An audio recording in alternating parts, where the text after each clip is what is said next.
One of the most important types of content that you can create to help grow your business is content that generates leads, also known as lead magnets. But the problem with most lead magnets is they don't do a very good job at attracting people who are interested in buying the product or service. And so what ends up happening is you end up putting out free resources, putting out free trainings, adding people to your email list, and you end up with this database of people who maybe wanted to learn from you but had no interest in buying from you and may never buy from you. And so you spend a lot of time and resources trying to nurture leads that are just ultimately not going to become buyers ever. And so in this video, I'm going to give you a bit of a crash course on how to create an effective lead magnet, one that brings in somebody who has a high likelihood of buying, and not just buying a year from now or 2 years from now or several months from now, but buying as quickly as possible, because the lead magnet that you give them does a really good job of preparing them for becoming a client. And what I'm about to share with you in this video draws upon my experience of creating probably somewhere in the range of about 100 different lead magnets for other companies, generating upwards of 100,000 leads for the clients and the companies that I've worked for. And so I've seen a lot of trends. I've seen stuff that has worked really well. I've seen stuff that didn't work really well, and drawn some conclusions about how to create a lead magnet that attracts the right type of person that we want and who is likely to become a buyer shortly after we give them a free resource of some kind. So I'm going to spend a few minutes helping you define what a qualified lead for your business is. Then I'm going to go over some criteria for an effective lead magnet. I'm going to cover some common lead magnet types and share some examples. And then lastly, I'm going to show you how you can validate demand for your lead magnet so that you don't waste time creating something that A, nobody wants, or B, people want it, but they're not the kind of people who are likely to become a client or a customer of your business. Now, before we get into it, I just want to make sure we are on the same page with two of the terms that I'm going to be using a lot throughout this training. So let's start by defining a qualified lead. So my definition of a qualified lead is somebody who fits your ideal client criteria and who has expressed interest in and is capable of purchasing your product or service. And a lead magnet is a free resource or a training of some kind that is relevant and useful to that potential client, and we give it to them in exchange for permission to communicate with them. And one of the most common ways that this takes place is we create landing pages where people can opt in to receive a free resource. We get their email address, we send them the email that gives them the resource. But email is not the only way to communicate with a lead. In fact, I see a lot of people doing this on social media with direct messages. The concept is still the same. We have permission to communicate with somebody because we've offered them a resource in exchange for that ability to communicate with them. So how you do it is not as important as what you're doing. What you're doing is giving somebody something that is relevant and useful for them in exchange for permission to communicate with them. Okay, so now let's dig into some qualified lead criteria. So this will help you answer the question, what is a qualified lead for your business? Because until we get clear on what actually represents a qualified lead, it's kind of hard to answer the question, what type of resource should we create to attract that person? We want to make sure that the resources we create to build our database are putting the right people in our database. So here's a list of criteria to help you come up with that definition of a qualified lead for your business. Number one, we want to make sure it fits your demographic criteria. Okay, these are just some parameters around how old they might be, what gender they might be, and where they live, etc. These are really good filters to have, especially if you do paid advertising. We don't want to target people outside of our demographic criteria. Now, if you're selling to other businesses, then you might also have firmographic criteria. And these are just some of the details about the company that the person you're trying to sell to works for. So that might be a specific industry, specific revenue range, number of employees, etc. Another one, this is a big one, is do they have decision-making power? Can they make the choice to buy your product or service when they're having a conversation with you? Or should they be bringing somebody else into that conversation? Do they have the financial resources to purchase your product or service? Do they have intent to solve their problem? And ideally sooner rather than later. If this is a problem that's on, it's on their to-do list to get this problem fixed soon rather than wait several months or several years, that's better for you because that helps shorten the sales cycle. And finally, do they understand what the cost of not solving their problem is? Is there something at stake for them? Like, what are the consequences if they don't get this problem solved that your product or service helps them with? What's at stake? Is that going to cost them money? Is it going to cost them stress? Is it going to cost them their health? Is it going to cost them a relationship? Like, they should be clear on what's at stake if they don't invest in solving the problem that they've got in front of them, whether it's by becoming your client or somebody else's. And lastly, this is probably the most important one, is that you have confidence that you can help them and then you will enjoy having them as a client. If you do not have confidence that you could help somebody, you probably shouldn't be trying to sell them your product or service. And if having them as a client is going to make you hate your business, then you probably shouldn't take them on as a client. So I'm going to encourage you to have a look at this list and establish your criteria for what makes somebody a qualified lead. And then most importantly, answer this question.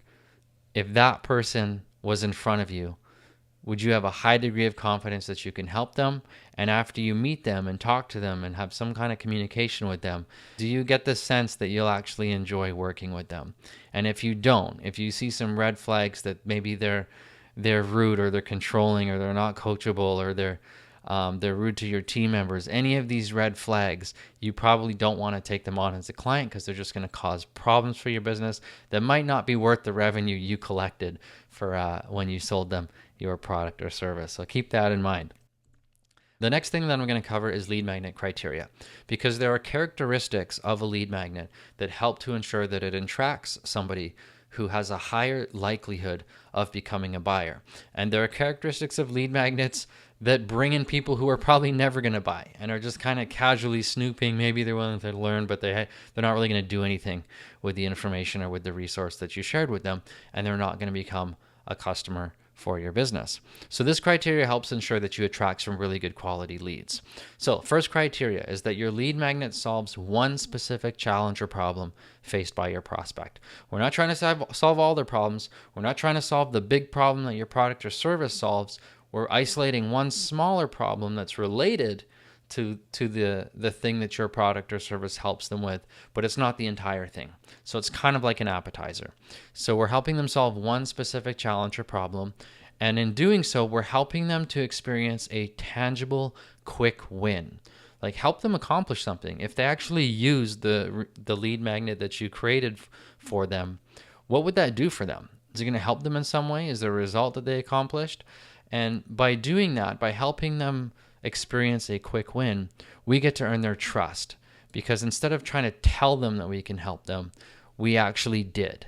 We showed them that we could help them with the resource that we gave them. I would also recommend creating one that requires a low level of commitment to use or to consume. Okay, we don't want to ask for a massive commitment of somebody's time or energy when we're just trying to get them as a lead. So we want our lead magnet to be a low risk to try. We also want our lead magnet to be quick for somebody to consume. So ideally 30 minutes or less. Yes, there are exceptions to this. Sometimes we might use a webinar or a longer video training to help generate a lead, but I find that those things are actually better for converting leads into buyers rather than generating leads to begin with. We can use resources that somebody can consume a lot faster to get them into our database before we ask them to spend a longer amount of time with us to help convert them into a buyer. And then lastly, we want our lead magnet to be valuable enough to make our prospects feel indebted to us. We want them to be like, wow, that was so useful. That was so valuable. That was so generous that they gave me that for free. And the reason why we want our lead magnet to have that effect on somebody is because of the law of reciprocity.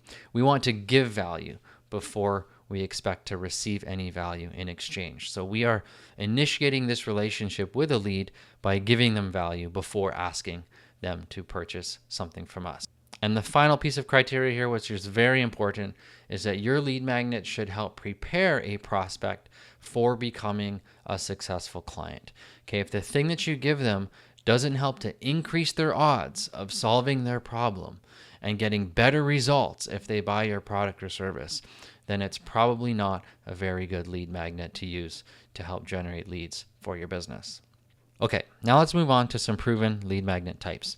These are the 8 most common types of content that I've seen used to give somebody some free training or a free resource. So there are free guides and books. Those are usually downloadable and in PDF format.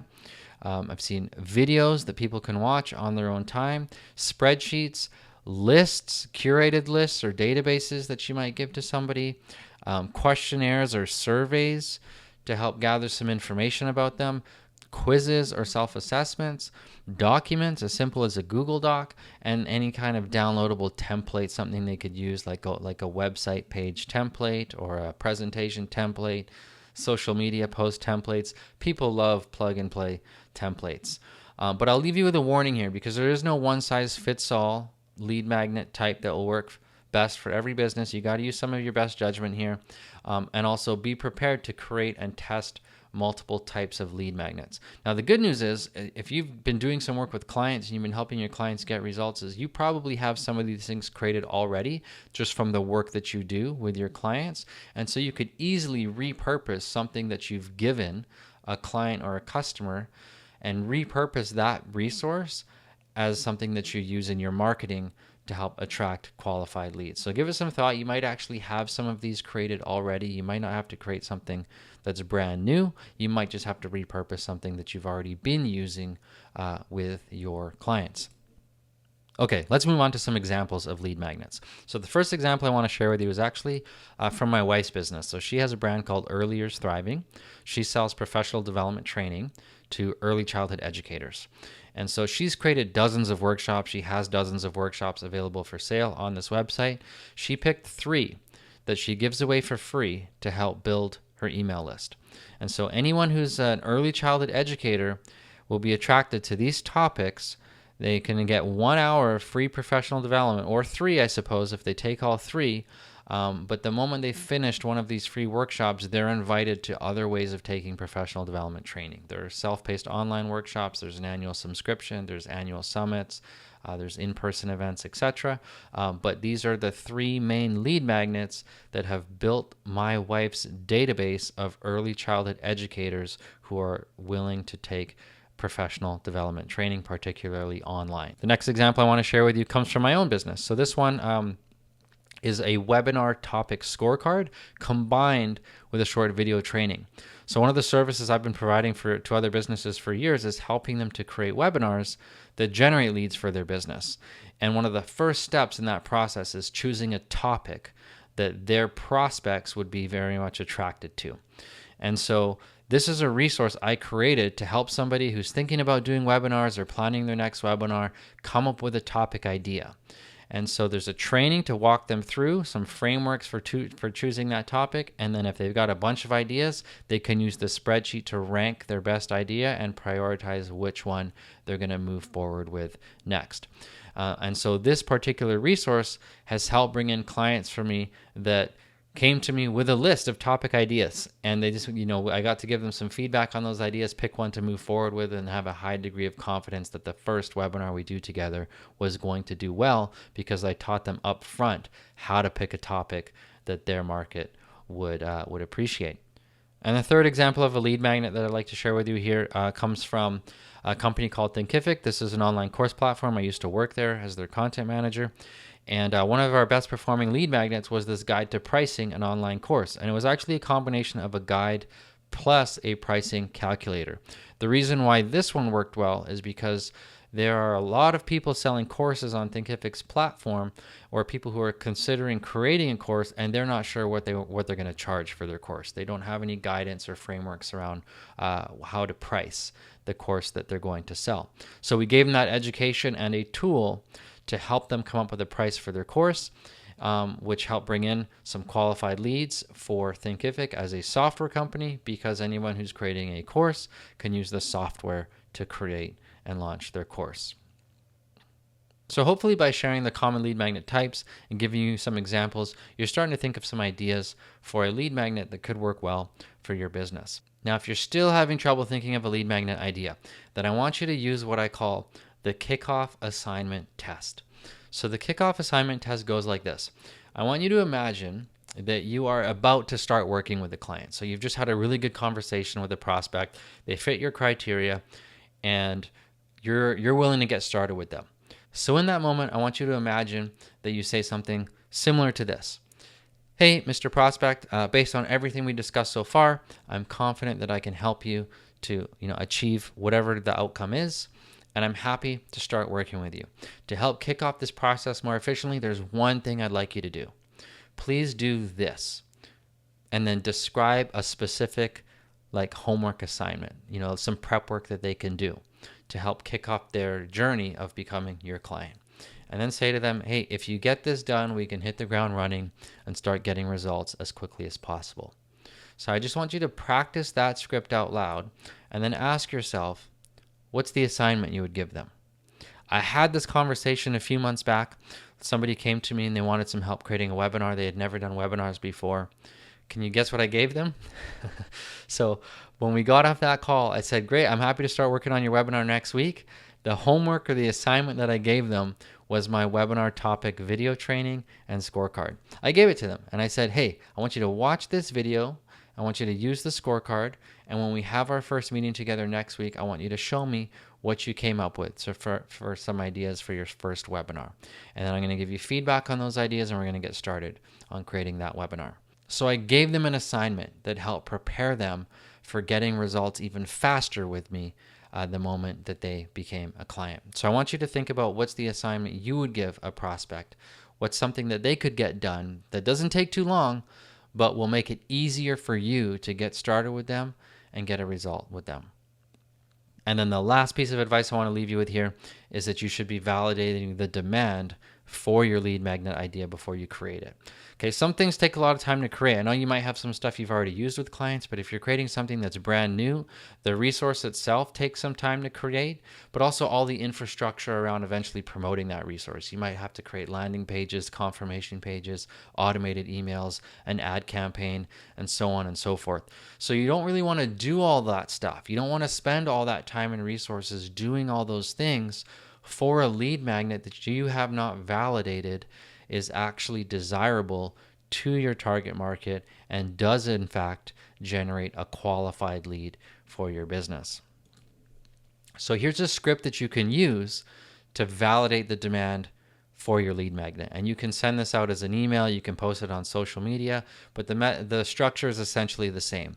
What you're going to just do is say, hey, I got XYZ result. I recently did this thing, or I helped one of my clients do this thing. And you describe what it is that you helped them do. And then you say, I created a resource type. You're going to call out what the type of resource you created is to show you how you can get that result or to help you get that outcome. And then mention some specific criteria or something that would qualify them as a potential client for you or as having intent to solve a specific problem or get a specific outcome. You can insert a little bit of a qualifier statement there. So you say, if you are, XYZ, this will be super helpful for you. Do you want it? And then give them instructions. If you sent out an email, you might say, hey, reply to this email with the word guide or the word training or the word checklist, and I'll send it to you. If it's on social media, you would say comment that keyword below and I'll send it to you. If you want people to message you privately, you could say send me a message with this word and I'll send it to you. But the framework is essentially the same. You're just announcing that you know how to get a certain result because you did it for you or for somebody that you worked with. You're announcing that you created a resource that helps somebody get that result. And then you insert a little bit of a qualifier to make sure that you're attracting the right people before you invite somebody to request it from you. Okay, and I'll just give you an example here. This is one. This was actually my demand validation post that I shared on Facebook shortly after I decided to create that video training and that topic idea scorecard to help people with their webinars. So you can see I'm calling out the exact result that it helped my client to achieve.